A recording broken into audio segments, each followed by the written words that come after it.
the Eye Care Program. 35 years of alcohol, drug abuse, and violence prevention. Serving the East Baton Rouge Parish community since 1981.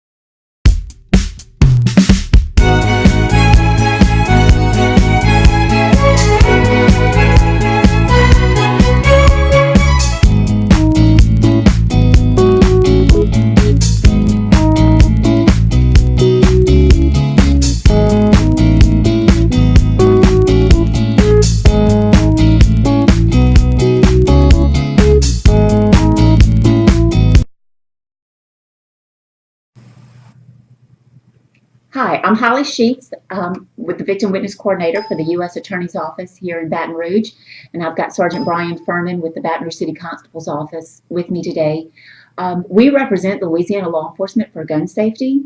Louisiana ranks second in the nation in accidental gun deaths amongst children, and our mission is to promote firearm awareness and accident prevention. So I know what some of you may be thinking, if you don't own guns, that this doesn't pertain to you, but really it does, because the likelihood that a child will come into contact with a gun is pretty high. You know, guns are a part of our society whether we like them or not, and so they may find them in someone's car or in someone's home or in a park. And so children need to know what to do when they find themselves in that situation to prevent these tragic accidents. Two things that is always the case in these accidents is real guns are mistaken for toys, or they thought the gun was unloaded, and then unfortunately those accidents happen. Now, when we talk about the difference between real and toy guns, the notions are all the same, that you can tell the difference because of the colors or markings, the little orange tip, the size, the weight, the material that it's made from. And so we have with us today some props that dispel all of those notions so that you can understand how difficult it is to tell the difference.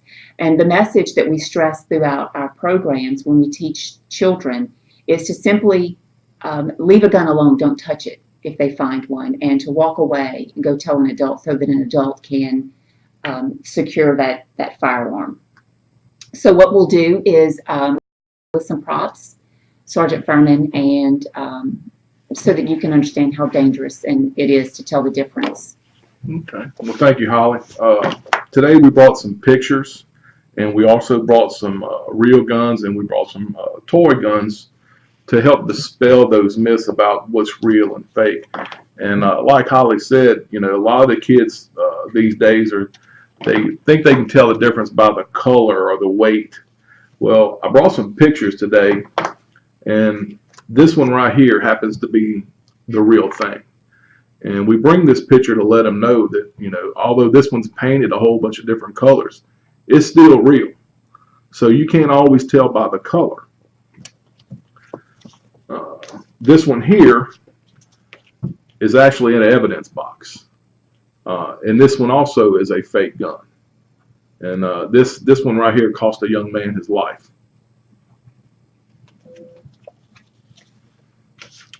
This is another fake gun, and you can tell by looking at it how real they make these toy guns now, how real they make them look.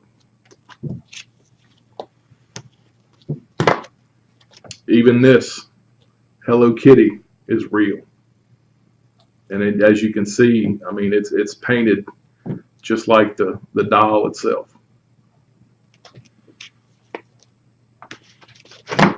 This one here is an old Nintendo throwback, I guess, and it's also real.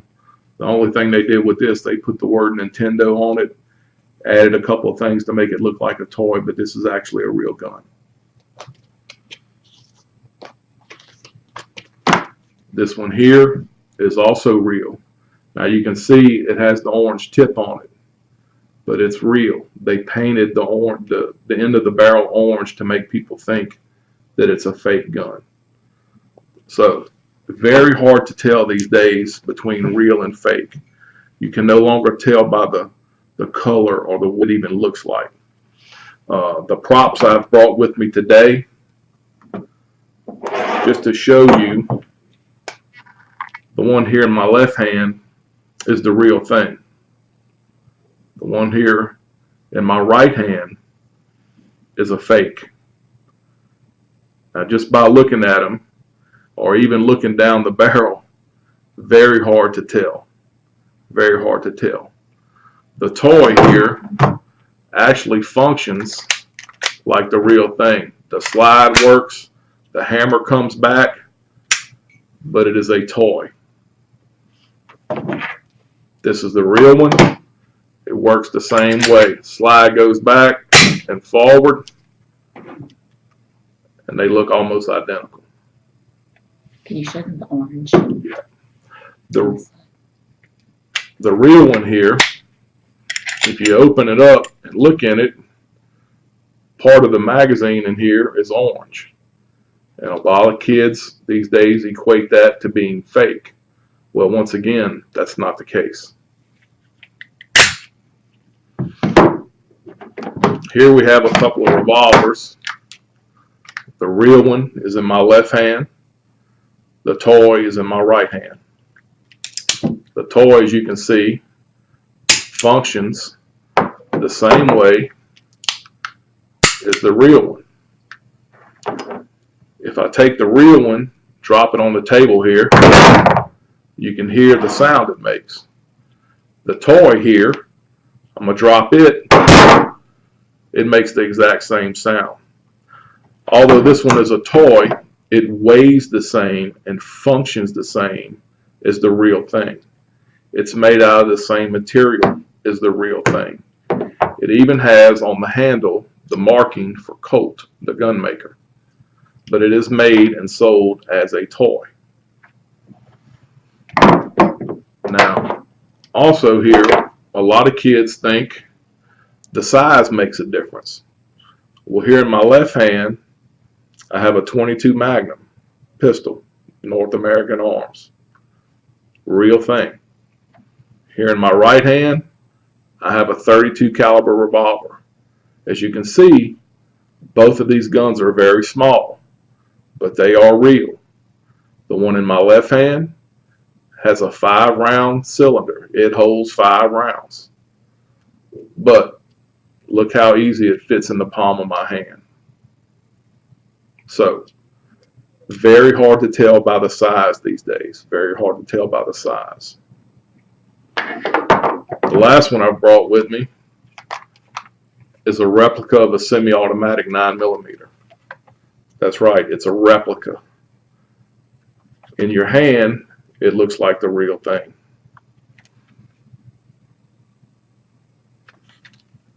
So, as you can see, it's very hard to tell these days between real and fake. So, kids have to be extra careful when they're around their friends and these things show up, because they look like the real thing. We also stress to children and to the older students that if they find themselves in a situation with a group of others and somebody brings a gun and wants to start playing with it and showing it around, we talk to them about peer pressure and ways to get out of that situation that can help save their life, possibly. And I think movies and video games and TVs have really desensitized society, and we have a false sense of how dangerous these guns really are. So, for instance, an average bullet can travel the length of 3 football fields in about a second. That's in the blink of an eye. So what we see on TVs and video games, the cool matrix moves, ducking and dodging bullets, that is not reality. And on average, a bullet can travel much further, maybe up to a mile. And then not to mention when the bullet leaves the barrel of that gun, it's about 300 to 400 degrees hot. So if someone were to get shot, there is a chance that you can survive. However, you're now burned, and then you have the bullet wounds. We Like, also want to stress to them that once the bullet leaves the barrel of that gun, that is it. There's no taking that back. There's no saying, oh, I'm sorry, I didn't think that was going to happen. What's done is done at that point. And like Miss Holly said, this is not a video game. This is real life. There's no hitting a button or a respawn button on a video game. At that point, what's done is done. right. And unfortunately, last year, 24 children across the state lost their lives because somebody was playing with a gun. And we're not talking about bad guys. This is kids finding themselves with a gun nearby and picking it up and playing with it, and somebody getting hurt or dying. So, one other thing that we like to stress to them, another thing, celebratory shootings. 4th of July and New Year's Eve, there's a lot of that pop fireworks, but then there are some who shoot up in the air. And that's really dangerous too, because that bullet doesn't come back down in the same path that it went up, and it comes back with the same force and velocity as it went up. And you can't predict where that bullet goes, and it has been known to come down and strike people in the head and kill them.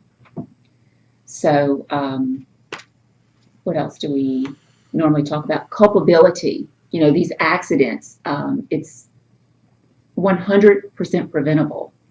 And what we like to stress, and maybe people don't realize, is there are criminal charges that can and have been pressed against the shooter, regardless of whether it was an accident or not. It could be negligent injury, negligent homicide, second-degree murder. We've seen all of those things. And so the age of culpability here in Louisiana is the age of 10. So, when these accidents happen and then there's criminal charges pressed, it's actually compounding the tragedy. So now you've got 2 lives that are ruined, all because someone made a bad decision to pick up a gun and play with it. So throughout this demonstration, this is why we stress to children, if they find themselves in a situation, just to walk away and go tell an adult and let the adult handle that.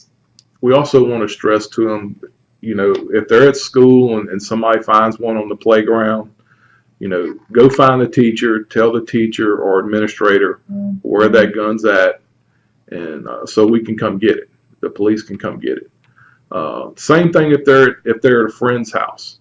If somebody takes one out and maybe finds one in the nightstand or in the closet and brings that gun into the living room to show everybody or pass around, we want the kids to just leave.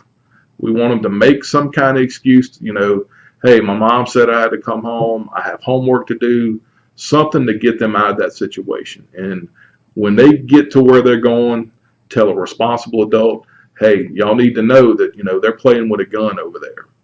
And hopefully that can prevent, a tragedy. Right. And we really ask that parents help us talk to their children. We all talk to our children about the dangers of alcohol, the dangers of tobacco and drugs, but how many of us really stop and talk to our kids about the dangers of playing with a gun and how dangerous it is? It's something simple like that. We don't give children credit. They know way more than what we think they know. They're curious beyond measure. And so to help prevent these accidents, we really encourage you to talk to your children, maybe even when they go to a neighbor's house or a friend's house, to ask that homeowner if they have firearms, if they're secured. We've had many accidents where a parent has sent their child off to a family member's house or a neighbor or a best friend, and accidents have happened at that house because of an unsecured gun. One thing that our program does offer is if you have a firearm that is unsecured, it's not locked, you don't have a gun lock for it, we can provide you with a free lock. You would just need to call. You can call me at the office. My number is 225-389-0443, and we can set you up with that. Also, if you would like us to present to your child's group, whether it be a school or some sort of organized activity, Our presentations are usually about 30 or 45 minutes, free of charge, so we can certainly come out and do that as well. At the end, what we do, and we are not able to show you here today, because we've talked to the children about how dangerous these guns are, and we want them to see it for themselves. We want them to understand that TV and video games and movies, it's not reality. So we bring with us this bulletproof trailer with a viewing glass on one side, and Sergeant Furman shoots a watermelon for them to see the devastating effects, how fast it happens and how loud it is, and how once a bullet hits something, it's destroyed, and you can't take that back. So It's a very interactive program. We're proud of it. We've been doing it for about 3 years. So like Holly said, if you have any questions, contact her at the number, and we'll see about maybe trying to come out to your event or function.